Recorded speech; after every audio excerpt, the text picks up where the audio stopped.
ქობულეთში კაფე-ბარების მეპატრონეები 24 საათის შემდეგ მუსიკით გამოწვეული ხმაურის შეზღუდვას აპროტესტებენ. მეწარმეები ამბობენ, რომ ქობულეთის მუნიციპალიტეტი ამ დადგენილებით ბიზნესთან ერთად ტურისტების ინტერესებსაც ლახავს. ტურისტების უმრავლესობა გასართობად კაფეებში 23 საათიდან მიდის. კაფე-ბარი ივერიის მფლობელი დავით ბერიძე აცხადებს, რომ ეს შეზღუდვები ეგრეთ წოდებული ნარჩენი ნაცმოძრაობის წევრების შემოღებულია. პირველი საცურცე მოვიდნენ ბერიის სამსახურიდან, მოიტანეს რაღაც ფარაწინა ფურცელი და გვაჩვენეს, რომ 12 საათის მერე ცოცხალი მუსიკა, რომელიც იქ არ ეწერა, სხვათა შორის ამ ფურცელში ცოცხალი მუსიკა, შეზღუდულია და გათიშეთ.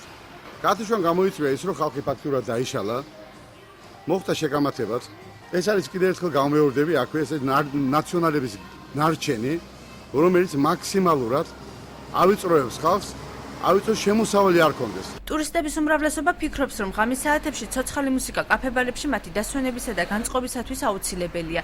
ტურისტულ სეზონზე 24 საათის შემდეგ მსგავს ობიექტებში ხმამაღალი მუსიკის წინააღმდეგი არ არის ადგილობრივთა ნაწილიც. Ვილათ არ ვარ წინააღმდეგი, ძალიან ჩვენც გვაწყობს, რომ 12-ის შემდეგ გაერთოს და ითხოვეთ თვითონაც ტურისტები, რომ იყოს 12-ის შემდეგ მუსიკა. ბევრი ხალხია და ბევრის გამიგია ეგეთ რაღაცა, რომ ცუდია, რომ 12 საათს შედება და ყველას ომს ეგეთ შეგიტყოს, რომ რა ვქნათ.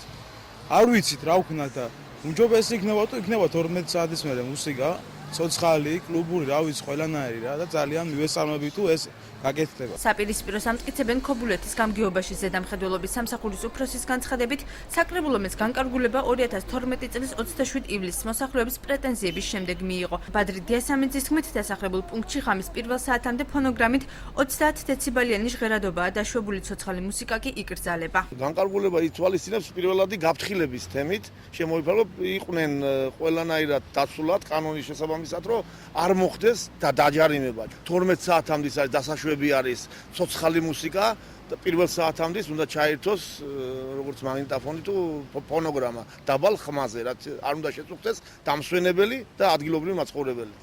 მუნიციპალიტეტში დამსვენებლებს ურჩევენ თუ კი გვიანღამით გართობას მოისურვებენ ქობულეთის პარკში ან საავადმყოფოს მიმდებარე ტერიტორიაზე მოქმედ ბუნგალოებს მიმართონ, სადაც მუსიკა დილის 8 საათამდე გრძელდება.